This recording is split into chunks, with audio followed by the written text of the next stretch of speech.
प्रज्वल रेवण्णा का 3000 करीब तक कितना केसेस आता और आप डिफेंड करते तो कुमार स्वामी जी आप कर्नाटक के नहीं पूरा भारत देश का महिलाओं के साथ खिलवाड़ कर रहे हैं, महिलाओं को अपमान कर रहे हैं।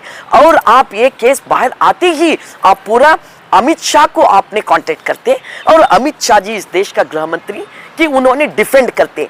वो तो तड़ीपार है अमित शाह जी, उनको कभी महिलाओं की इज्जत के बारे में मालूम है? मोदी जी को कभी तो महिलाओं के बारे में इज्जत है? अगर है तो मणिपुर में हमारे महिलाओं को, हमारे माओं को, हमारे बहनों को नंगा करके कितना विकृत बर्ताव करें उनके साथ, कहाँ थे आप? तो आप हमारे कर्नाटक के 3000 महिलाओं को न्याय देते, कहाँ है? देखो गुलबर्गा में एक इंसिडेंट हुआ है, वो इंसिडेंट लेकर आपके बीजेपी के लोग पूरा झंडा लेकर रोड के ऊपर आए हैं। महिला के साथ आपके प्रज्वल रेवण्णा 3000 महिला के साथ इतना क्रूएलिटी के साथ, क्रूरता के साथ, विकृत के साथ मिसबिहेव करे हैं, लैंगिक दौर्जन्य करे हैं, रेप करे हैं। इसके बाद भी बीजेपी वालों ने एक शब्द नहीं बोले, उनका चुप्पी नहीं तोड़े उन्होंने। मोदी तो हमेशा नहीं तोड़ते, वो बात अलग है चुप्पी। हाँ, मैं चैलेंज करती हूँ प्रज्वल रेवण्णा को ताबड़तोड़ अरेस्ट करना। उन्होंने भाग गए, वोट डालते ही भाग गए, जर्मन गए, कहीं तो गए होंगे, उनको वीसा कौन दिए? कैसे उन्होंने भाग गए? सेंट्रल गवर्नमेंट को पता नहीं, बिना कैसा भागे उन्होंने? भगाए। ये बीजेपी का मोदी और अमित शाह और ये बीजेपी का सत्ता है, बीजेपी का पार्टी है, इनको भगाए। आज हमने गुलबर्गा में हमारे जो मेहनतकश लोग हैं, मेहनतकश लोग वैसा मनरेगा में काम कर रहे हैं अलग अलग जगह में। वैसे तो पूरा जिला में लोगों को काम देना बहुत ज़रूरी है। फिर भी जितने लोग भी काम कर रहे हैं वो लोग बहुत भारी समस्या फेस कर रहे हैं। कैसी समस्या? इलेक्शन तो आ गया है, हमने पिछले 2 साल से लड़ रहे हैं, मनरेगा स्ट्रेंथन करो, ये हमारा मेन डिमांड है। स्ट्रेंथन करने का मतलब क्या है? स्ट्रेंथन करने का यही है कि नंबर 1 मनरेगा के लिए बजट ज़्यादा रखो। हमने डिमांड करे थे 2.5 लाख करोड़ रुपया मनरेगा के लिए रखो।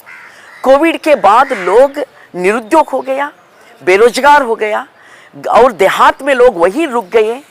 40 to 50% लोग वहीं रुक गए। उनका काम की जरूरी है, गांव में कोई काम का सुविधा है ही नहीं है। तो ये क्या है? मनरेगा, महात्मा गांधी राष्ट्रीय ग्रामीण उद्योग खातरी एक्ट कायदा। तो उसमें वो लोग काम करना जरूरी है। वो काम करने के लिए मनरेगा में वो एप्लीकेशन डालते हैं, उनको काम देना एक्ट में है, काम देना ही पड़ता।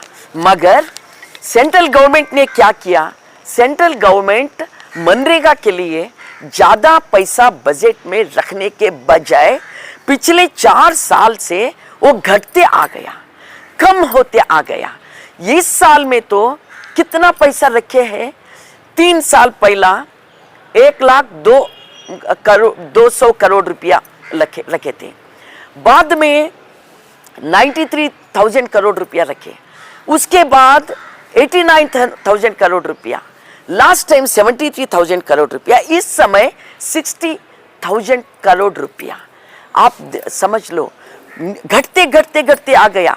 जिस समय लोगों को ज्यादा पैसा होना था उस समय सेंट्रल गवर्नमेंट पूरा कम दिया, नंबर 1। नंबर 2, सेंट्रल गवर्नमेंट ये जो मोदी का सरकार है, जो बीजेपी का सरकार है, उनका डिसीजन है इस समय लोगों को काम नहीं मिलना, लोग पकौड़ा करना या भूखे मरना, उनकी बात नहीं है, वो लोगों का बस की बात है। इसीलिए वो क्या करना चाहते? देश का संपत्ति पूरा अदानी अंबानी जैसा कॉरपोरेट लोगों को देने के लिए उन्होंने बड़ा साजिश करे है, बड़ा षड्यंत्र करे है, तो मनरेगा को खत्म करने का। मनरेगा को कैसा खत्म कर सकते?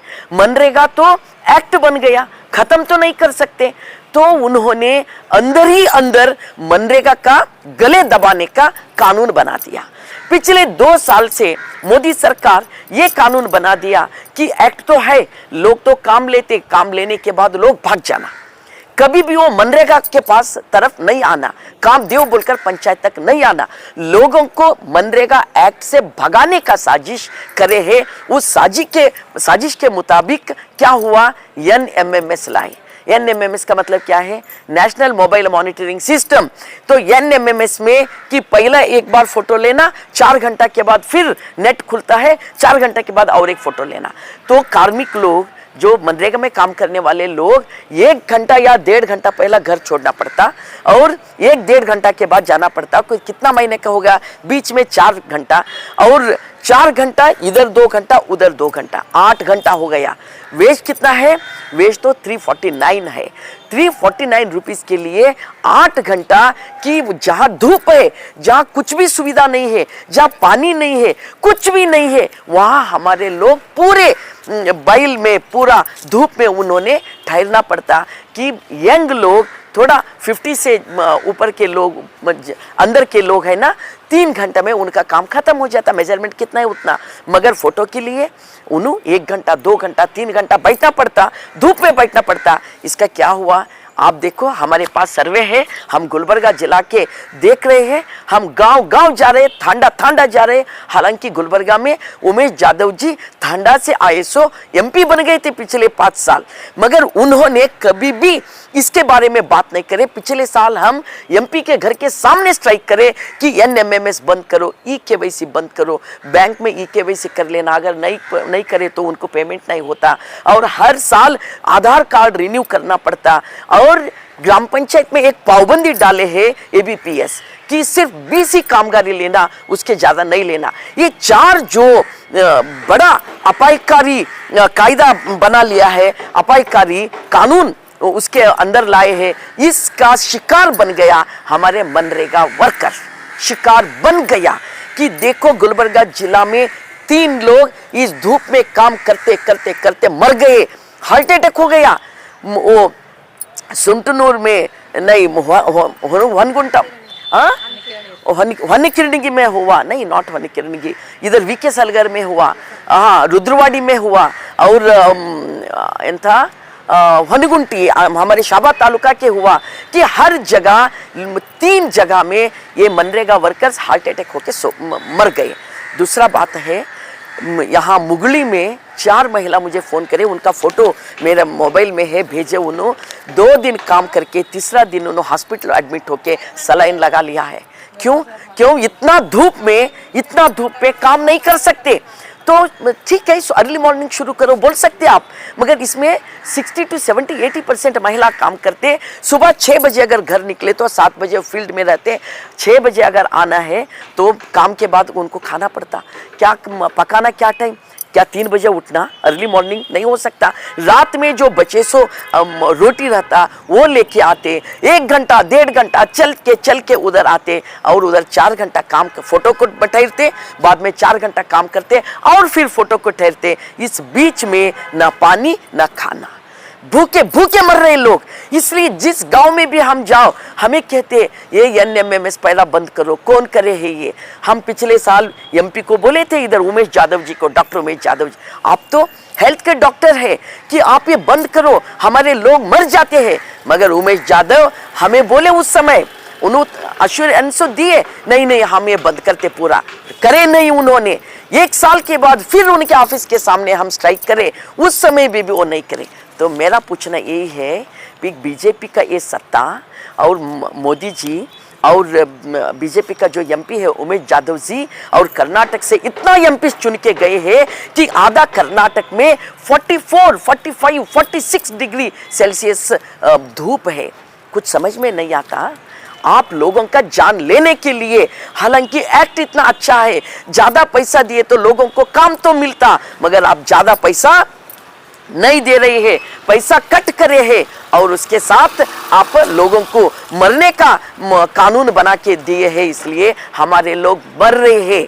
हम बीजेपी को एक चैलेंज करते हैं, आप मनरेगा में जो लोग हमारे राष्ट्रीय संपत्ति निर्माण करने वाले हैं, जो हमारे सच्ची डेमोक्रेसी का रक्षा करने वाले हैं, ब्यूटी ऑफ डेमोक्रेसी कौन है? हमारे देहांत के लोग हैं, कार्मिक लोग हैं, एग्रीकल्चर वर्कर्स है, किसान है।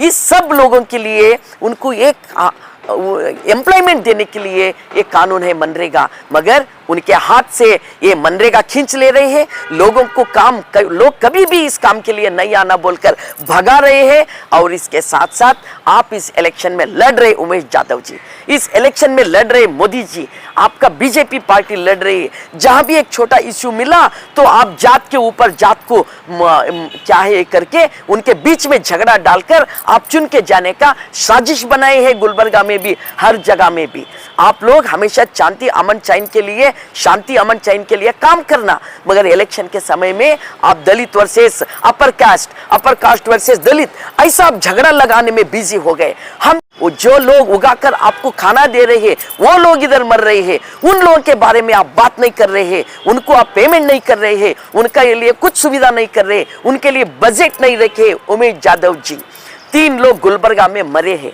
आप कभी बात नहीं करे, कभी स्ट्राइक के ऊपर नहीं आए, मगर जात के अंदर जात को झगड़ा लगाने के लिए आप पहला हाजिर हो जाते हैं। मुगली गए उमेश यादव जी, हमारे कमलापुर तालुका मुगली गए, मुगली में एक इंसिडेंट हुआ है, अट्रॉसिटी केस, एक का डेथ हुआ है, वो अलग है, वो इश्यू अलग है, मगर आपको कैसा पता चला? आप ताबड़तोड़ उधर गए, आपके पार्टी को लोग उधर गए। मैं आपको चैलेंज करती हूं उमेश यादव जी, उस समय आप शांति के लिए, कानून लागू करने के लिए जो गलती करी है उनको शिक्षा करने के लिए आग्रह करना, बस इतना ही आपकी बस की बात है। मगर आप इस इलेक्शन के समय में कि वहां किस लिए गए, हमें मालूम है, वहां लोगों का जात के अंदर जात को झगड़ा लगाने के लिए गए और बीच में मक्खन खाने के लिए आप गए, बीच में आप बीजेपी को वोट लेने के लिए आप उधर गए हैं। उमेश यादव जी, मैं आपको कहती हूं, मैं मुगली को 10 बार गई हूं इस 2-3 महीने में। किस लिए गई हूं? मैं सीपीएम पार्टी का डिस्ट्रिक्ट सेक्रेटरी हूं, मैं उच्च इलेक्शन का, पॉलिटिक्स का, वोट का बात ले जाके नहीं गई। मैंने इसलिए गई, वहां गरीब लोग हैं, किसान लोग हैं, वो मनरेगा काम लेना चाहते, काम करना चाहते। वहां विजिट करके मैंने अधिकारियों को बोल दी, देखो इधर पानी नहीं है, लोगों को पानी दे दो, इधर टेंट नहीं है, टेंट दे दो बोलकर कभी मैंने प्रेस को आकर नहीं बोली। मैंने पूरा हमारे जिला, 2-3 जिला हम फिरते हैं, मगर आप इसलिए गए मुगली। अगर मुगली को आप जाकर देखो मनरेगा अच्छे चल रही क्या नहीं, पेमेंट हो रही क्या नहीं, सुविधा मिल रही क्या नहीं, सब लोग ये मनरेगा के ले लो, सेंट्रल गवर्नमेंट हम पैसा रखते, इतना बोलने के लिए अगर आप उधर जाते तो हम आपको इज्जत करते थे उमेश यादव जी। मगर आप इसलिए गए, आपके पार्टी के लोग मुगली को इसलिए गए कि आप उधर शिकार ढूंढते गए, शिकार ढूंढते कि शिकार कौन बन जाते? हमारे गरीब लोग बन जाते। इलेक्शन के समय ऐसा आप धोखाबाजी धंधा करना का थोड़ा छोड़ो। 5 साल आपके हाथ में था उमेश यादव जी, हमारे पूरे इलाके के हमारे किसान मजदूर लोगों को मनरेगा आप सभी को 100% करके देते और उनको पैसा देते, हर फैमिली को 100 डेज काम अगर देते, पूरा नेशनल में गुलबर्गा नंबर 1 होता, तो लोग आप तक आकर आपको चुनते थे। मगर आप क्या करें? लोगों को भूखा डालकर मारे और यहाँ जात का झगड़ा लगाकर आप कहीं भी जाते अब इलेक्शन के समय में। ये गलत है उमेश यादव जी, ये गलत है मोदी जी, ये गलत है बीजेपी का पार्टी वालों ने। मैं आपको कहना चाहती हूँ, आप भी सुबह उठकर जो खाते हैं वो खाना हमारे किसान मजदूर लोग उगाए हैं, उन उगाए सो खाना खाकर उनको बेरोजगार बना के, गरीब बना के उनको मरने का वक्त लाए हैं। हम इसका कड़ी विरोध कर रहे हैं। हम पहले भी आग्रह कर रहे हैं, NMMS निकालो, EKYC निकालो और आधार लिंक्ड रिन्यू हर साल रिन्यू करने का निकालो।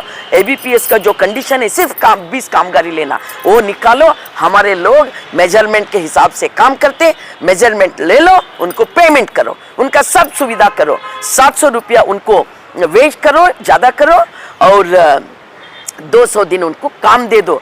इतना धूप में लोग काम कर रहे हैं, अगर कुछ तो इंसानियत अगर आपके अंदर बचा है तो इतना काम करो, नहीं तो जात के अंदर जात को झगड़ा लगाने के लिए अगर आए तो ये अच्छी बात नहीं है। ये कहने के लिए हम आज देखो, प्रज्वल रेवन्ना के फैमिली है, देवेगौड़ा जो माजी PM है, उन्होंने भूल गए PM जी कि इस देश में कितना कम सीट था उनको। Left parties and democratic forces, secular forces मिलकर उनको PM बनाए थे, मगर वही माजी PM देवेगौड़ा इतना नीचा आ गया कि उनका फैमिली का संपत्ति बचाने के लिए उन्होंने बीजेपी में ज्वाइन हो गया, संपत्ति बचाने के लिए। हमें मालूम है जेडीएस नहीं, हम विलीन हो गए आप बीजेपी है बस, बीजेपी का बी टीम है बस। दूसरा बात क्या है, पूरे हमारे कर्नाटक का जो नाक है ना वो नीचे करने का हरकतें उनके जो पोतरा है, क्या बोलते हैं पोतरा, नवाशा मोम्मगा कन्नड़ में ग्रैंडसन कहते। और वो प्रज्वल रेवन्ना पिछले लास्ट टाइम उन्हें एमपी था। और देखो उनका फैमिली में क्या क्या उन्होंने सेंट्राइज हो गया। एक तो बड़ा संपत्ति है, एक तो बहुत बड़ा कैस्ट का भी, सोशलिस्ट में भी उनका बड़ा उन्हें समझते हैं, और उनके फैमिली के अंदर अधिकार भी है, और वो पुरुष भी है। कैसा पुरुष है वो विकृत पुरुष भी है, इसलिए पिछले कितना साल से कि लोग घबरा गए। करीबन 3000 तक महिलाओं के साथ उन्होंने क्रूएल सेक्स अटैक करे हैं। मैं सिर्फ सेक्स स्कैंडल नहीं बोल सकती हूँ, क्योंकि जो सामने महिला है वो कभी मानी नहीं है। कितना केसेस अब बाहर आ रही है। 60 उम्र की महिला के साथ, माँ जैसा महिला के साथ इन्होंने फोर्स करे सेक्स करने के लिए। उनके घर में जो काम करने वाली महिला है कि उन तंग करे है कितना महिला। और देखो इसका प्रूफ प्रज्वल रेवन्ना ही दिया है, कोई दूसरे नहीं है। अभी कुमारस्वामी बोलते हैं हाँ डीकेशी आपका हाथ है इसमें, हाँ आपका, सबको क्यों बोलते हो? हाँ ये सीडी कौन रिलीज करे और ये पेन ड्राइव कौन रिलीज करे, ये सब बात की बात। पेन ड्राइव के अंदर जो आया है स्टोरीज, वीडियोस आया है, वो कौन करे है? कुमारस्वामी जी, रेवन्ना जी, और क्या नाम है उनका पिताजी का, देवेगौड़ा जी। हाँ कौन करे है? आपके पोतरा वो प्रज्वल रेवन्ना। इतना विकृत है, इनको मानसिक हॉस्पिटल में एडमिट करना जरूरी है। वो डिसीज है, इनका डिसीज घर में मालूम है, माँ बाप को मालूम है, सबको मालूम है। 1 2 3 किस्सा होने के बाद मालूम हो जाता। अगर संस्कार युक्त फैमिली आपका है, अगर इस कर्नाटक का जो सेकुलर परंपरा, महिलाओं को इज्जत देने का परंपरा अगर आपको मालूम रहता है तो आप ताबड़तोड़ उनको कंट्रोल कर सकते थे। आपको सब मालूम है, देवेगौड़ा को मालूम है, रेवन्ना को मालूम है, भवानी मैडम को मालूम है। कुमारस्वामी तो उन्होंने 2 शादी कर लिया है, उनके पर्सनल की बात हुआ होगा, वो बात अलग है। पर्सनल, हम तो सोशल है, पर्सनल कहाँ की होती है? प्रज्वल कहाँ? हम आग्रह करते हैं कर्नाटक के महिलाओं के बारे में, हमारे इतिहास है, हमारे परंपरा है, हम महिलाओं के हमेशा बराबर माने हैं कर्नाटक में। आप वचन साहित्य देखो, तत्वपद देखो, हमारे शरण सूफी संत अवधूत आरूढ़ परंपरा देखो, कैसे भी हमारे कर्नाटक के परंपरा देखो। कभी महिलाओं को वो क्या है सेकंड लेवल, दूसरा दर्जा नहीं बोले है। महिला हमारे बराबर है। कितना गाने हैं, कितना वचन है, कितना हमारे सांस्कृतिक परंपरा है, आप देखो इधर। मगर आप हमारे कर्नाटक परंपरा को की बेइज्जत कर रहे हैं, धक्का दे रहे हैं। कौन? जेडीएस के कुमारस्वामी, रेवन्ना, देवेगौड़ा और इनके जो खानदान के नेक्स्ट एनडीए है, क्या है नेक्स्ट ये पुरुष है कि प्रज्वल रेवन्ना। आप लोग सिर्फ महिलाओं के साथ खिलवाड़ नहीं करें, उनका जिंदगी बर्बाद कर रहे हैं। और आप कहते हैं, कई पेपर वालों ने लिखे हैं, क्या लिखे? महिलाओं का मान रोड के ऊपर आ गया। महिलाओं को मान को क्यों अपमान होता जी? जो महिलाओं का अपमान करे उनका मान जाता है, उनका हिस्ट्री रोड पे आए हैं। जो महिला है 3000 महिला, उनका असहायकता इन्हों मिस यूटिलाइज कर लिया है। तो इनको असहायकता मिस यूटिलाइज जो करे है उनको अरेस्ट करो, उनको शिक्षा दे दो, उनको हॉस्पिटलाइज करो। उनको डिसीज है, उनका है ना पूरा अधिकार का, संपत्ति का जो है ना उनके अंदर उसका डिसीज है, वो पहला उनको ट्रीटमेंट दे दो, उनको अरेस्ट करो, उनके ऊपर शिक्षा करो। और इनके जो फैमिली डिफेंड कर रहे हैं इनके ऊपर भी एक्शन लेना जरूरी है। उन्होंने करे है ऐसा हरकतें, इसलिए उन्होंने ही वीडियो करे। वीडियो कौन करे कि सेल्फ उन्होंने रखे? कौन करे वीडियो? आप करे है। कौन? प्रज्वल रेवन्ना। आप करे सो आपके मोबाइल में, आपके सिस्टम में, आप बाहर आ गया, आप करने के बाद आ गए ना, किसके हाथ पहुंचा वो बात अलग है, वो रिलीज करे ये वो बात अलग, मगर करे तो आप तो अपराधी है ना। तो आपको शिक्षा देना सरकार का जिम्मेदारी बनती है। सिद्धरामैया सरकार को हम आग्रह करते हैं, कैसे कैसे केसेस ने आप अटेंड करे हैं तो अरेस्ट करो ना इनको जर्मन में होगा। जर्मन क्या पाताल के अंदर है क्या? इन्हों क्या पूरा आसमान के ऊपर गए हैं क्या? नहीं, वो जर्मन भी है ना, धरती के ऊपर है, कहीं भी है, अरेस्ट करो उनका, ये हमने आग्रह कर रहे हैं। और बीजेपी वाले इलेक्शन लड़ रहे हैं, मणिपुर में जैसा महिलाओं को आप अपमान करे हैं, कर्नाटक में भी महिलाओं को अपमान करके आप नहीं जीत सकते, माँ बहनों का अपमान करके आप नहीं जीत सकते। ಇದ್ದೀರಿ ಆದ್ರೆ ನಮಗೆ ಬಿಸಿಲು ಅದ ರೀ, ಬೆಳಗ್ಗೆ 4 ಗಂಟೆ ಕೊಟ್ಟರೆ ಕೆಲಸ, ಅದು MMSನೂ ತೆಗೆದೇಬೇಕ್ರಿ, KYCನೂ ತೆಗೆದಾಕಬೇಕ್ರಿ, ಅದರಿಂದ ಜನಗಳದು ಭಾಳ ತೊಂದರೆ ನಡೆದದ್ರಿ. ಅದು 4 ಗಂಟೆ ಮುಂಜಾನೆ ತಂಪತ್ತಿ ಹೋಗ್ಬೇಕಂದ್ರೆ ಬೆಳಗ್ಗೆ 4:15ಗೆ ಹೇಳ್ಬೇಕಾಗ್ತದ್ರಿ. 4:15ಗೆ ಎದ್ದರೆ ಮನ್ಯಾಗ ಏನು ಅಡುಗಿಲ್ಲ ಏನಿಲ್ಲ, ಅದು ತಂಗುಳು ಕಟ್ಕೊಂಡು ಹೋಗೋದಾಗ್ತದ್ರಿ. ಹಾಗಾಗಿ ಜನಗಳಿಗೂ ಜಡ ಹೊಂಟದ್ರಿ, ಆರಾಮ ಇರ್ಲಾಗ್ಯದ. ಬಿಸಿಲದ, ಒಂದು ಈಗ ಟೆಂಟ್ ಇಲ್ಲ, ಒಂದು ನೀರಿನ ವ್ಯವಸ್ಥೆ ಇಲ್ಲ, ಏನಿಲ್ಲ ರೀ. ಆಮೇಲೆ ಕರೆಕ್ಟಾಗಿ ನಾವು ಕೊಡ್ತೀವಿ, ಭೂಮಿಗೆ ಕರೆಕ್ಟಾಗಿ ಮೆಜರ್ಮೆಂಟ್ ಕೊಡ್ತೀವಿ, ಕರೆಕ್ಟಾಗಿ ನಮ್ಮ ಪೇಮೆಂಟ್ ಹಾಕಂತೀವಿ ರೀ ನಾವು.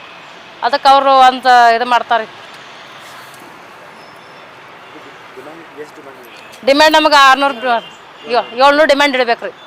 ಗರೀಬರಿಗೆ ಬಡವರು ಇರ್ತಾರೆ, ಈಗ ಮಾಡೋರು ಮಟ್ಟವ್ರು ಇರ್ತಾರೆ, ಯಾರು ಕೈಲಿ ಆಗೋದು ಇರ್ತಾರೆ, ಇದ್ದವ್ರು ಇರ್ತಾರೆ, ಅವ್ರಿಗೆ ಬೇಕಲ್ರಿ ಎಲ್ಲರಿಗೆ ಹೊಂದ್ಕೊಂಡು ಹೋಗೋದಕ್ಕೆ. ಈಗ ಅದಕ್ಕೆ 700 ರೂಪಾಯಿ ಡಿಮ್ಯಾಂಡ್ ಕೊಡ್ರಿ ಅಂದ್ರೆ ಖಾಲಿ 349 ರೂಪಾಯಿ ಇಟ್ಟಾರೆ.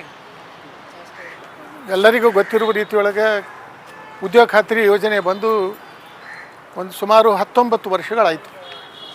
19 ವರ್ಷ ನಂತರ ಅದು ಸರಿಯಾದ ರೀತಿಯೊಳಗೇ ಬಜೆಟ್ ಬರ್ತಿತ್ತು, ಎಲ್ಲೆಲ್ಲಿ ಕೆಲಸ ಆಗ್ಯದ ಅಲ್ಲೆಲ್ಲ ಪಗಾರ ಆಗ್ತಾಯಿತ್ತು.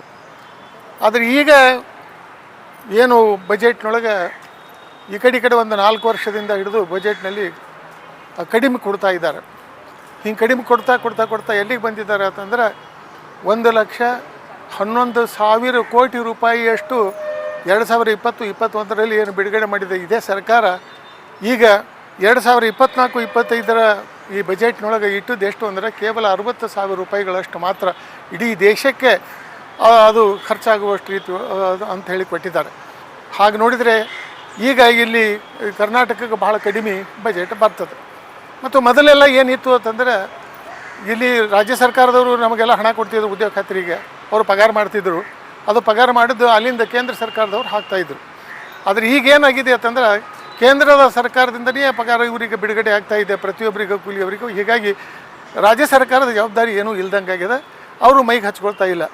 ಆದ್ದರಿಂದ ಆದರೂ ಕೂಡ ಕರ್ನಾಟಕ ಸರ್ಕಾರ ಕೆಲವಷ್ಟು ಏನಂತಂದ್ರೆ ಕೂಲಿಯನ್ನು ಕೊಡುವ ಕೆಲಸವನ್ನು ಇವರು ಮಾಡಿದ್ದಾರೆ. ಇದು ಉದ್ಯೋಗ ಖಾತ್ರಿ ಅಂತಂದರೆ ಕೇವಲ ಇದು ಏನು ಭ್ರಷ್ಟಾಚಾರ ಮಾಡಲಿಕ್ಕೂ ಇದು ಮಾಡಲಿಕ್ಕೂ ಅಂಥೇಳಿ ಬದಲಾವಣೆ ಮಾಡ್ತಾ ಇದ್ದಾರೆ. ಆದರೆ ಮುಖ್ಯವಾಗಿ ಅದನ್ನು ಸರಿಯಾದ ಒಂದು ಪರಿಣಾಮಕಾರಿಯಾಗಿ ಒಂದು ವೇಳೆ ಅದನ್ನು ಏನು ಜಾರಿ ತಂದರೆ ಏನಾಗ್ತದೆ ಅಂತಂದರೆ ಒಂದು ಹಳ್ಳಿಗಳ ಅಭಿವೃದ್ಧಿ ಆಗ್ತದೆ, ಆಮೇಲೆ ಉದ್ಯೋಗ ಸಿಗ್ತದೆ, ಮತ್ತು ಈ ಕೆರೆ ಕಟ್ಟೆಗಳನ್ನು ಕಟ್ಟುವಂಥದ್ದಾಗ್ತದೆ, ನೀರಿನ ಸಂರಕ್ಷಣೆ ಆಗ್ತದೆ, ಪ್ರವಾಹವನ್ನು ತಡೆಗಟ್ಟುವಂಥ ಕೆಲಸನೂ ಕೂಡ ಆಗ್ತದೆ.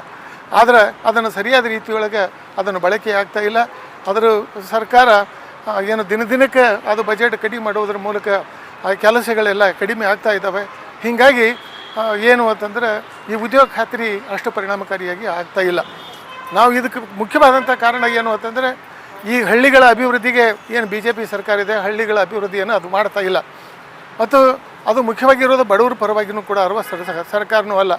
ಹೀಗೆ ಪ್ರತಿ ವರ್ಷ ಕಡಿಮೆ ಮಾಡ್ಕೋತು ಪೂರ್ತಿ ಏನಾರು ಕಡಿಮೆ ಮಾಡಿ ಉದ್ಯೋಗ ಖಾತ್ರಿ ಆ ಕೆಲಸವನ್ನು ಈ ಏನು ಕಾನೂನು ಅದ ಇದನ್ನು ಜಾರಿ ಆಗಲಾರ್ದ ರೀತಿಯೊಳಗೆ, ಜನರು ಬರಲಾರ್ದ ರೀತಿಯೊಳಗೆ ಮಾಡಬೇಕನ್ನೋ ಉದ್ದೇಶವನ್ನು ಇಟ್ಟುಕೊಂಡು ಕೇಂದ್ರ ಸರ್ಕಾರದವರು ಈ ಕೆಲಸವನ್ನೆಲ್ಲ ಮಾಡ್ತಾ ಇದ್ದಾರೆ. ಆ ಕಾರಣಕ್ಕಾಗಿ ನಾವು ಮುಖ್ಯವಾದದ್ದು ಏನು ಅಂದರೆ ಯಾರು ಉದ್ಯೋಗ ಖಾತ್ರಿ ಈ ಕೆಲಸವನ್ನು ತಡೆ ಹಿಡಿತಾ ಇದ್ದಾರೆ, ಕಡಿಮೆ ಮಾಡ್ತಾ ಇದ್ದಾರೆ, ಅವರಿಗೆ ಈ ಸಲ ನಾವು ಚುನಾವಣೆಯೊಳಗೆ ಅವ್ರಿಗೆ ಓಟ್ ಹಾಕೋದು ಬೇಡ. ಮತ್ತು ನಾವು BJPಯನ್ನು ಸೋಲಿಸಿದರೆ ಮತ್ತು ನಮಗೆ ಉದ್ಯೋಗ ಖಾತ್ರಿ ಪರಿಣಾಮಕಾರಿಯಾಗಿ ಮಾಡಲಿಕ್ಕೆ ಸಾಧ್ಯ ಆಗ್ತದೆ. ಕಾರಣ ಇಷ್ಟೇ, ಮುಂದಿನ ಸರ್ಕಾರ ಏನು ಮಾಡ್ತದೆ, ಯಾವುದೋ ಬಂದ ಸರ್ಕಾರ ನಮಗೆ ಗೊತ್ತಿಲ್ಲ. ಆದರೆ ಈಗಿರುವ ಸರ್ಕಾರ ಅಂತೂ ನಮಗೆ ಬಜೆಟ್ ಸರಿಯಾಗಿ ಕೆಲಸ ಮಾಡಿದ್ರೂ ಕೂಡ ಪಗಾರ ಕೊಡ್ತಾ ಇಲ್ಲ, ಸರಿಯಾಗಿ ಬಿಡುಗಡೆನೂ ಕೂಡ ಮಾಡ್ತಾ ಇಲ್ಲ, ಮತ್ತು ಬಜೆಟ್ನೊಳಗೆ ಅದಕ್ಕೆ ಬೇಕಾಗುವಷ್ಟು ಹಣನೂ ಕೂಡ ಇವತ್ತು ಇಡ್ತಾ ಇಲ್ಲ. ಖರೆ ನಮಗೆ ಬೇಕಾದದ್ದು ಎಷ್ಟು ಅಂತಂದರೆ 2,72,000 ಕೋಟಿ ರೂಪಾಯಿಯಷ್ಟು ಬಜೆಟ್ ಬರಬೇಕಾಗಿತ್ತು. ಕೇವಲ 60,000 ಏನು ಕೋಟಿ ರೂಪಾಯಿ ಮಾತ್ರ ಉದ್ಯೋಗ ಖಾತ್ರಿಗೆ ಇಟ್ಟಿದ್ದಾರೆ.